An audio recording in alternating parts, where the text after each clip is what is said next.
What's up, family? Welcome back to another episode of the One Fourth Careers podcast. I'm Xavier, your host, and I'm here with Julio. Julio graduated from Florida International University with a Bachelor of Business Administration in International Business, Logistics, and Supply Chain Management in 2019. Upon graduation, Julio joined Amazon as an operations manager. Now, Julio is an MBA candidate at Harvard Business School, class of 2025. Julio, thanks so much for joining, man. How are you? And Xavier, thank you so much for having me. It's very excited to have the chance to chat with you, and yeah, happy to for the opportunity. Yeah, man. Super excited to have you on. I know we're going to have a blast, a great combo. We always do. So I know this will just be an extension of that. How's life going for you, man? I think the school you already started. So how's Yeah, everything?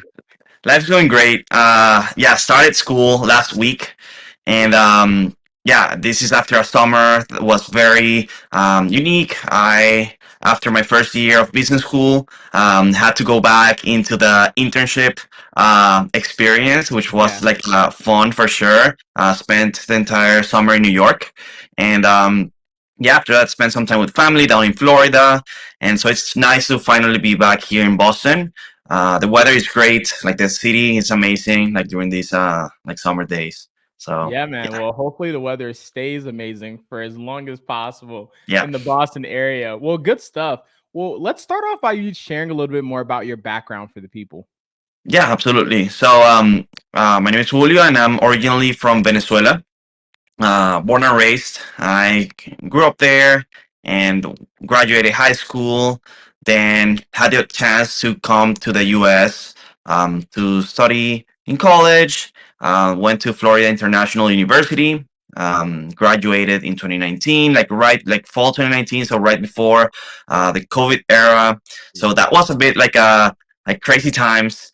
I ended up moving to Boston in September 2020 to start working with Amazon.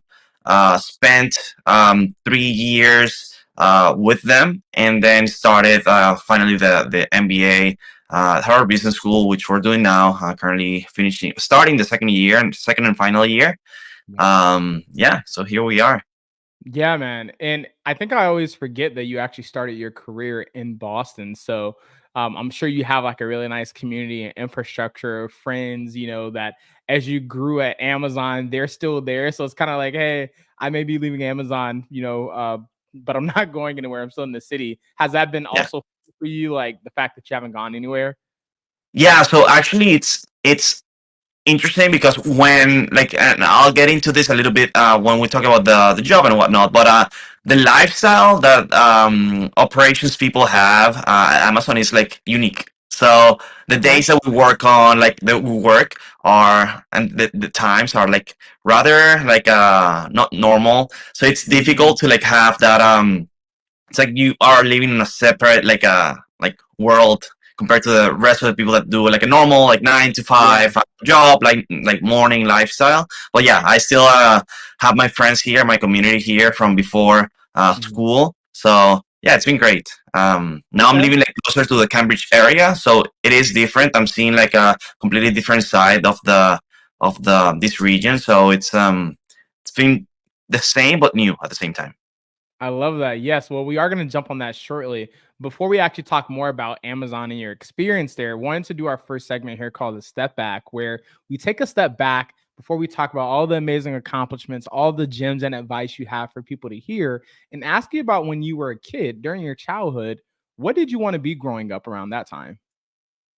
Yeah, that was interesting. Interesting times, like around like I would say like middle school. Um, I was on track to be an engineer, to attend engineering school in Venezuela. My parents really wanted me to pursue like that path, but I started discovering, you know, the stories of people like Steve Jobs, like Jeff Bezos at Amazon, like these major entrepreneurs that created so many like things that change completely how we live lives and like how we like function, how the society like functions. That I was like, okay, I think business interests me, like exploring like this side of a profession sounds very interesting, like creating things. So yeah, I decided right before finishing high school that I was not gonna go on the engineering path, because in my mind I was like, oh, I don't need like I'm not gonna go through this like very specialized path, which I think, like looking back, may not necessarily, it's not like I don't think I was looking at it the right way, but in my mind, that like my high school self was like, I want to go into the business field, um, and get involved with startups and all that space. So Yeah. that was kind of my, I guess, childhood, earlier days, like Okay. view. Which is funny that I actually did go the engineering route. So now that I've been through it and now I've also pivoted to business, maybe my life serves as validation for you that maybe even, maybe you made the right choice there. But I find that super funny. Well, I appreciate the answer during that segment. Now, after the teaser of kind of hinting at maybe the work schedule and the lifestyle working in the operations at Amazon, can you talk more about that? What were some of your roles and responsibilities, and how would you describe your time as an operations manager for Amazon? Yeah, absolutely. So I would describe the role of an operations manager as a dual role. So first, you are an operations expert.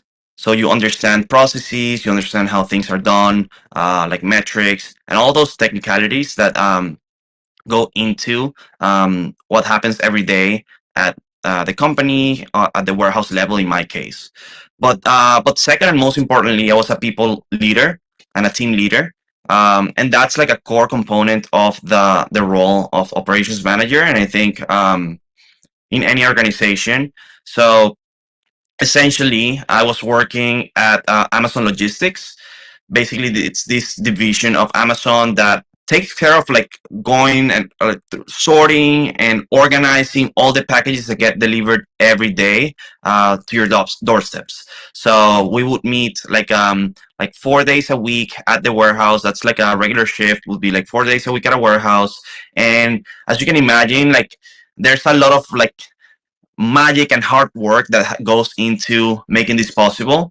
So for packages to get delivered like next day or 2 days, um, we work overnights, like getting like those packages processed and ready to get dispatched like very early in the morning. So yeah, my day when I first started as an area manager, which is more of like a entry level position that leads onto the operations manager role. I'll be working from 8 p.m. till 4 in the morning. Then some changes on the schedule happen, and I would be starting my day at like 11:50 p.m. till like sometimes like 10 in the morning, 11 in the morning, and sometimes even later. But yeah, it was and usually the days were would be either from Sunday night to like Wednesday morning, or from Wednesday night to like Saturday. So it was like odd days. Yeah. So yeah, I'm happy to share Consumer more about driven. it. And yeah, it was a tough job, but honestly one that was very rewarding, that I'm very grateful that I got the chance to do. Learned so much, had such a great time, met incredible people. And I think we did like great things. Like me and my team, like we did great things during those years. Yeah. So yeah, it was well, definitely like a big change on the lifestyle that people like students or like people doing like a like more traditional jobs are like used to. Man, I love that. Honestly, you could have just stopped at I help get the packages to the door for people working within logistics, because I think everyone in the world has an appreciation for that at this point, the way that Amazon is moving and grooving. So, my household thanks you. We get Amazon like every day. So, thank you for that detail. I do think that is really interesting, knowing that you did have a schedule where you work those different hours, which I think, I personally had an interest of what it's like working the overnight shift, or in the manufacturing engineering environment, some people might call the graveyard shift, or different things like that. And I think I only did that once or twice, and wasn't for me. Could definitely say that. So I know you learned a lot, and excited to hear a little bit more about that role in terms of how you actually acquired the role to start. So how did you get into that position actually from Florida International? Yeah. Dates back to around like 2017 when I was a sophomore. Um, 2016 actually, and I was finishing my sophomore year, and we had a career fair at the school. And again, I'm coming from a mindset of like, oh, like I wanna, like I admire these founders so much. They are like they're in my mind, like they didn't follow like a conventional like career path. So I was like, I don't want to go through to a career fair. I don't want to do the traditional like corporate rat race, whatever. And then I had friends that were very into the career grind, that had a better understanding of how things work, and they were like, stop being silly, like let's go to the career fair. So they really like pushed me to like getting my resume ready and going.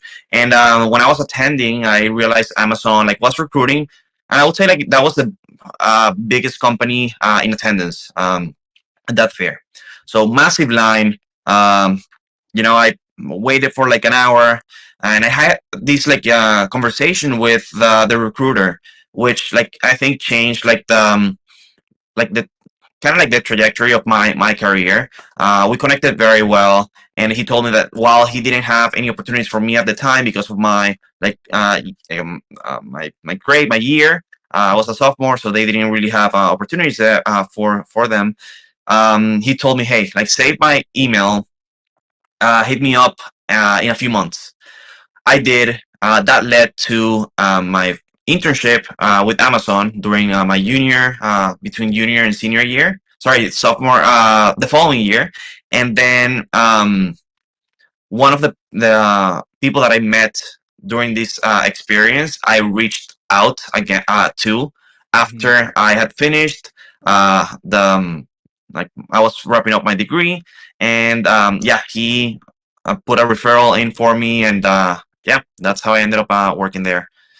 I love it. The rest is history. Hopefully, The you're rest still is friends history. with those people who encourage you to go to the career fair.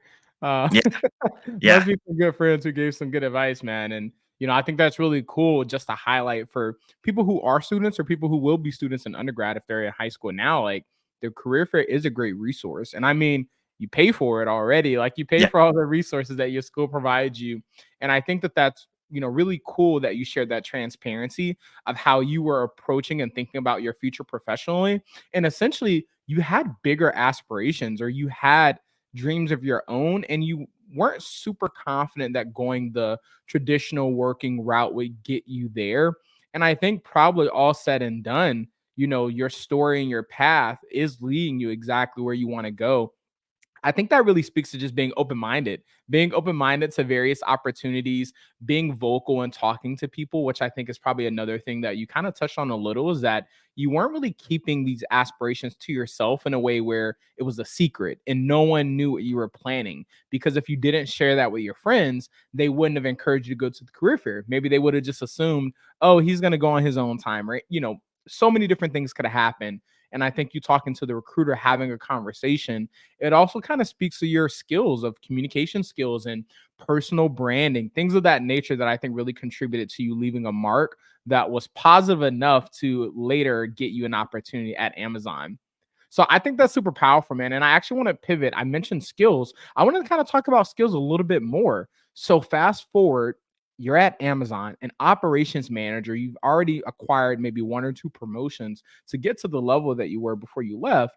How would you describe the skills that you feel were really pertinent to thriving at Amazon?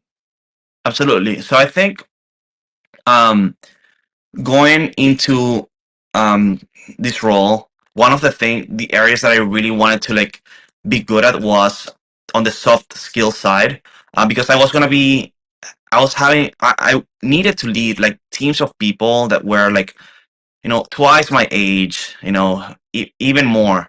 And that's like, of itself, like challenging and intimidating, because like, how can I, be there for someone and ask someone to like have to like work on a mission if like I don't know how to lead them. So I spent a lot of time going into the leadership like literature, like from sports, from like even like military, from like all kinds, like different like types of like books, like talking to like experienced professionals in this field? Like, how did you get prepared? How did you start? Like, if you were to start over, what things would you have done? Another question that I would love to ask is, when you think about the best person doing this role, what qualities come to mind? So I was, before starting my job, I was trying to get into that mindset of, okay, I need to prepare before starting so that I can, learn from others and do the best possible job. I think that went a long way. And I think when thinking about, skills that helped progress in a career, critical ones are communication. I think one, we sometimes are concerned about over communicating. I really don't think that there's such a thing when you're working with teams and with people. So being able to understand the mindset of the people around you, your peers, but also your managers, knowing when to ask for help. I think communication is essential. I think another aspect that comes to mind is making sure that whatever you're doing it like well, with an attention to detail.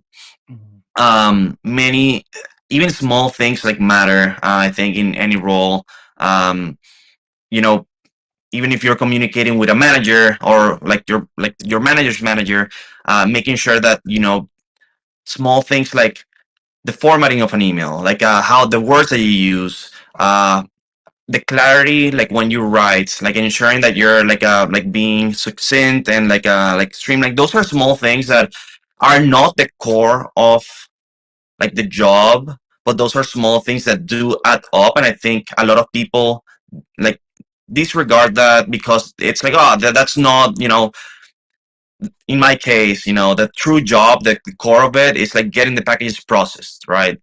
But I think secrets that help like transition from one level to the next level is like those small things that get like build up, and that's how you, I guess, stand out.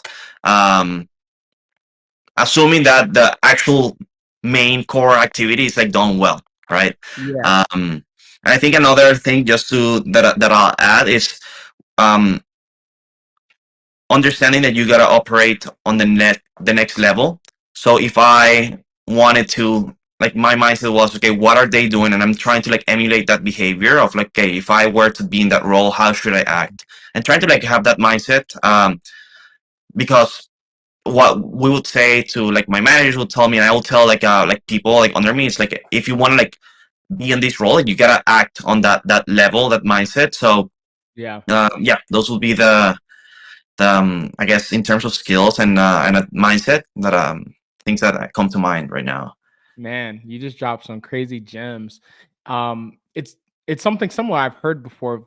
At times, if you really want to be confident that you are on the path towards earning a promotion, I think that there's so much safety and security in whatever role you want to get promoted to, perform at that level before you even get there, right? You're Yeah, operating at the level you want to be promoted to. And I think sometimes people might have the mentality, I don't necessarily want to do that unless I'm getting the promotion. And I think it maybe is the experience at different organizations, if that could be the culture where you work in terms of the listeners and viewers, where you might be waiting on a promotion before you start exhibiting certain qualities and traits, but make sure you have an understanding of if the culture or the performance review culture of your organization is they reward people for the level that they're performing at already, and they'll get promoted to reflect their performance. So I think that's a little bit of my takeaway there. And also, I think it was great when you talked about some of the enablers of your core responsibilities. Like if you're doing your main job really well, there are additional enablers that really hit on the experience that you're leaving behind with your teams and with people you're working with. I think when you're kind of doing your job and doing it well, maybe that's more focusing on the outcomes. Are you achieving the results that the company has told you they want you to achieve? What sets a person apart is that communication. How are you leading teams? How comfortable are people working with you? Do they trust you? are you going above and beyond in other ways that really matter? And I think to an extent that sets people apart, where maybe you're doing the job itself well, but maybe you're not leaving the best brand or the best experience, or maybe, you're not enabling others, which I think hits at the fact that you mentioned another major part of your role was to be a people leader.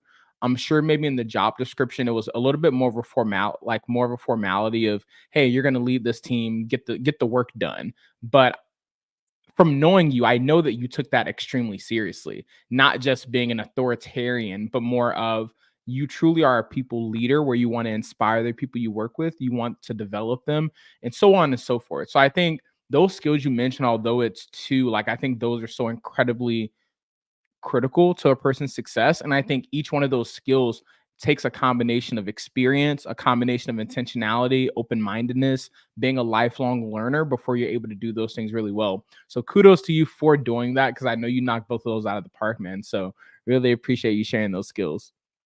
Thank you, man. Well, now I want to pivot to business school very briefly. I want to ask you, in being an MBA candidate, how would you describe the business school experience for you?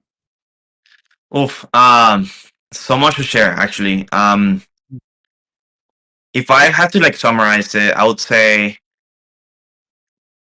incredibly interesting but humble people, and also like it's sometimes overwhelming like how many opportunities there are, where not only like professional opportunities but also like social and like but opportunities to like discover, like get to know yourself better. It's been like this has been a truly transformative experience. And I'll share that the biggest surprise for me has been, like two of the biggest surprises, how like kind the people are that I've like met in business school.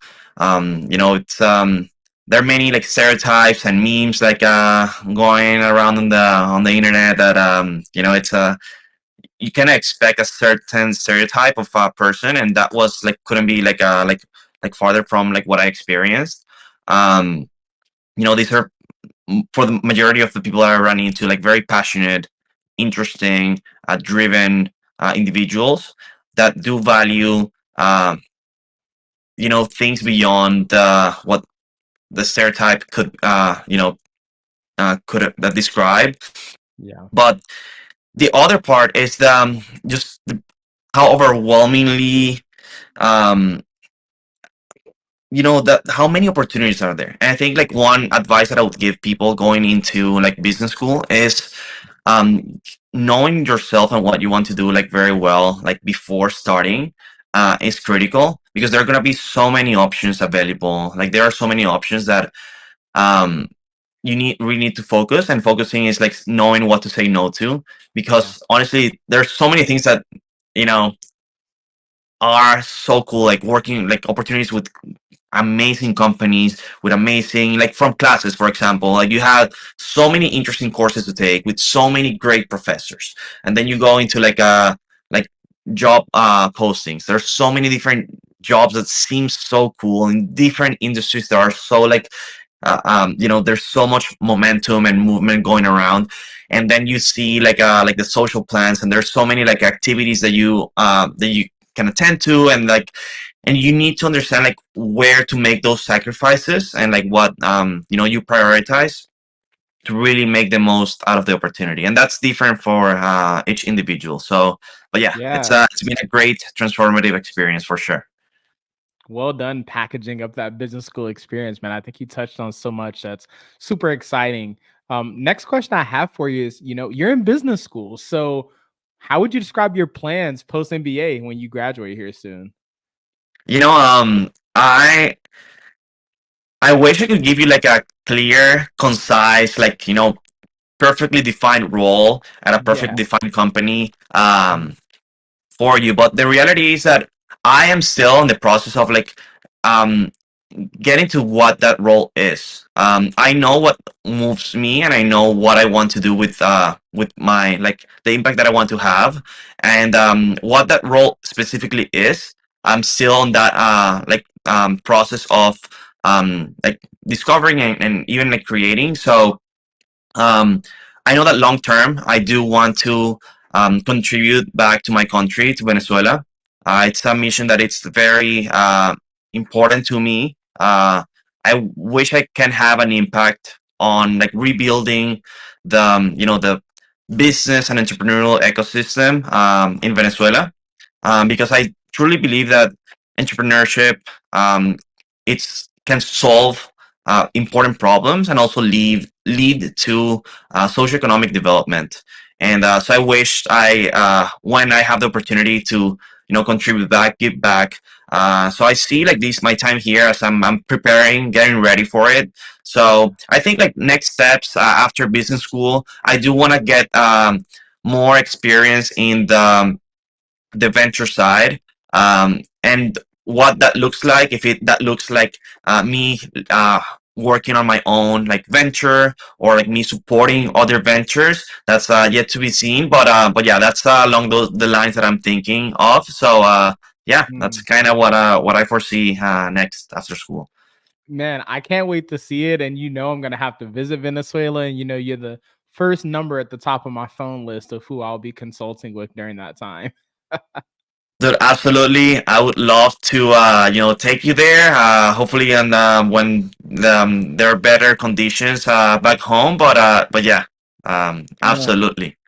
that's awesome. I think that's so cool, man. And we spent a lot of time talking about post undergrad from your professional experience, now you being in school. I really also want to kind of go back to undergrad and ask you through all of that experience, if you could go back to give yourself better advice to prepare yourself for whether it's your career, whether it's for school or for life as a whole, what would that advice look like for you? Yeah, I think the first piece is to enjoy that time. I think it's a unique opportunity to meet like very like talented, interesting individuals, and make like form friends for life. So I think that's like I think I did during my time. I met incredible people. So definitely like continue with that. But also, I think one thing I didn't do that I wish I would have done was to like start early with like internships. And when I say internships, like not necessarily has to be with like massive, an Amazon or a Microsoft or like an Apple. Explore like companies like smaller ones, and trying to get that experience as early as possible of what different roles like are like at different organizations of different sizes, and even because I think through those experiences, even if it's like as an internship or as a like a summer internship or a winter internship or maybe like as a part-time if possible, that will give um, a person like more context on like where do you really thrive, in which environments, like where do you feel most alive, like doing which kind of role. So I think it's a perfect time to explore different careers in the short term.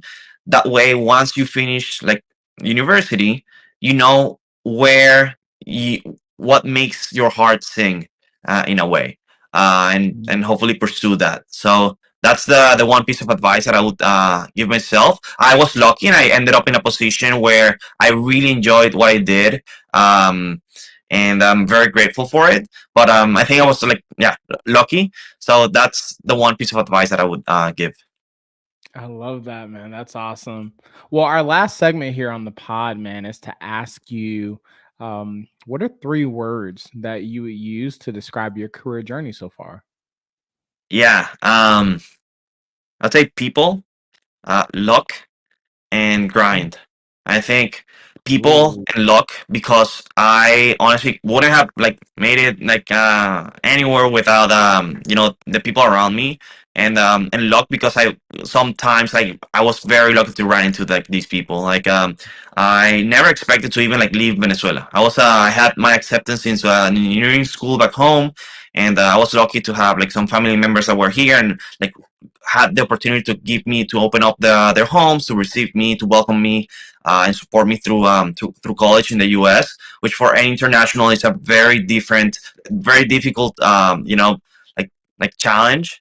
Um, I was lucky to have those friends who helped me, like pushed me into going to the career fairs. I was lucky to meet the like a friend who even mentioned a program at Harvard Business School, who I met during my first internship, and he was like, "Yeah, you should apply to SVMP," where we met each other, and he was like, "Yeah, Yeah, you should apply next year. I'm sure you're gonna get in." And those are moments that I cannot explain. Like I didn't do anything specifically to get to a position to know that person. It's just like it was a lot of it like luck, and I think grind. Because I think um you cannot disconnect like luck and effort. Like they go hand in hand. You can be lucky and get a lot of talent, but if you don't like nurture it or like work hard for it, like it's not gonna lead you anywhere. So I think, yeah, for example, I am telling you about the working the night shift, and I did that for like 2 years. My final year wasn't as bad, but still, like I think those are the moments where I knew why I was doing the role that I was doing. I knew like why I had signed up for that, and yeah, I think it's you cannot have like luck without effort, or and then like effort without luck. Then there's so many stories of people that you can grind all along, but I think you can set yourself in positions for when that opportunity comes along. You're ready mhm. for it, and you're ready to pursue it. So You got it. You knocked it out of the yeah. park, man. That's amazing. Always fascinating hearing those three words of how people describe their career journeys.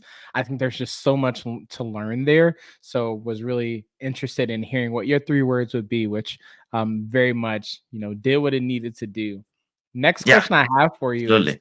you know, along your career, when you kind of talk about people, luck, and grind, for you to commit to that grind, for you to be on this journey very intentionally, I'd say, who or what inspires you to keep going? Yeah. So there's like for me the clear person is my grandfather. He had a similar journey as I did. So he was born in Cuba, and because of the political like context of the country, he had to leave. He was um an opponent of the Castro's like dictatorship. So he ended up leaving like Cuba with a family to support, and with no more than $20 in his pocket. So he had to like he left as a professor. That's what he did in Cuba, and he had to arrive to the U.S. to work in a factory. And those and he like really like worked hard because he had to support his family, doing jobs that are very honorable, but those are hard jobs that maybe he wasn't like used to those, and maybe he was prepared. He had studied for like something, the teaching a teaching career, but regardless, he did that because that was what he needed to do. Yeah. Um, so and then after that's where the grind comes to play. And then he was lucky to have the opportunity to go to Venezuela for a teaching gig at a university, and from there they were able to to settle and establish and like raise a beautiful family. And I think I always look at him, and he was an example for me of like arriving to a new place, like Mm. giving all your effort, and then also like lastly like loving what you do. Like my grandfather passed away a few years ago, but he would go into his office until he was like 90 because he loved it so much. So I think he's an inspiration. And when I had when it was my time to like leave my home country, and like I left my parents back in Venezuela, and like very many loved ones back in Venezuela, I kind of found strength in like knowing that he went through something similar. So yeah, that's my inspiration. Um, and my grandfather, absolutely.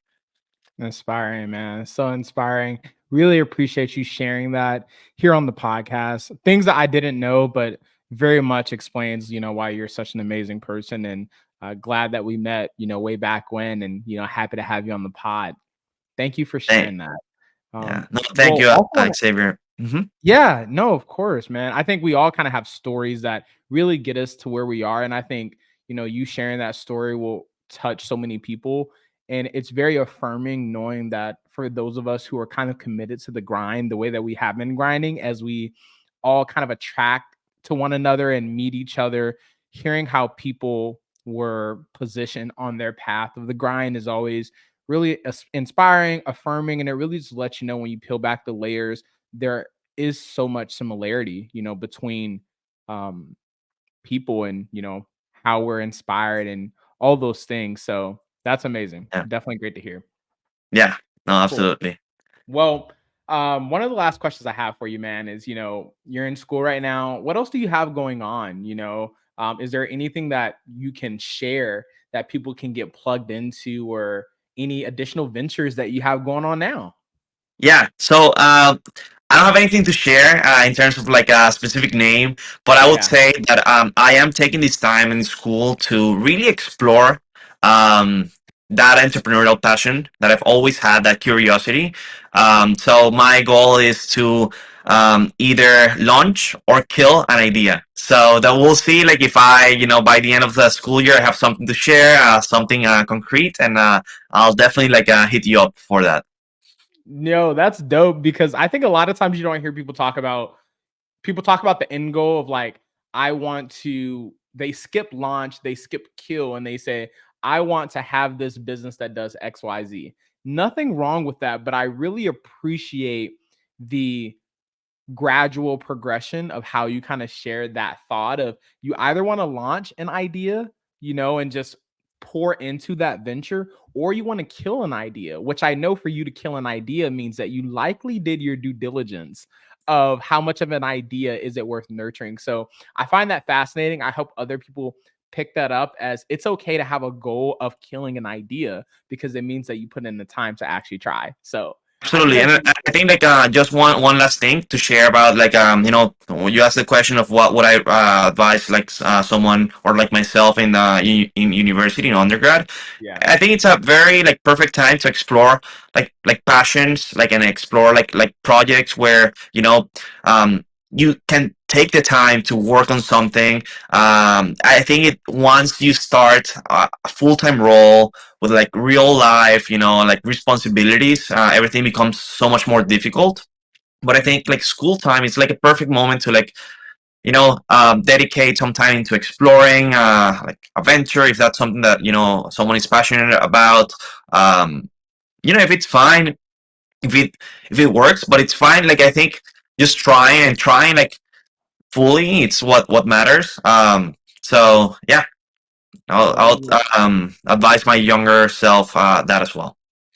That's dope, man. Well, need to give you your flowers, man. I am extremely proud of you, for everything that you've accomplished. Really appreciate how you've just been yourself the entire time through that grind. You've been a person who's always been extremely positive, very humble, and grateful for your path and journey and everything that you've achieved. And I think that's one of the reasons that, we were drawn to each other, and that I, really value our connection and friendship, man. And, I guess the last I leave you with is, sabes que a veces trato de practicar con otras personas, hablando español, y quiero decir que estoy muy orgulloso de ti, mi amigo. Eso, sí, gracias por este aquí, y, chao. Xavier, mi hermano, un abrazo muy grande. Yes, sir. Um, Estoy muy orgulloso de ti también. I love that you're doing this project, like this podcast. Like it's so important. Like spreading the word, spreading the tricks, the tips. I think you're doing like something very meaningful here. So I was like so happy when you extended the invitation. So Yeah, yeah, best of luck. Big hug, brother. of Yeah, and course. talk soon. All right, man. Well, we'll talk later. Thank you so much, man.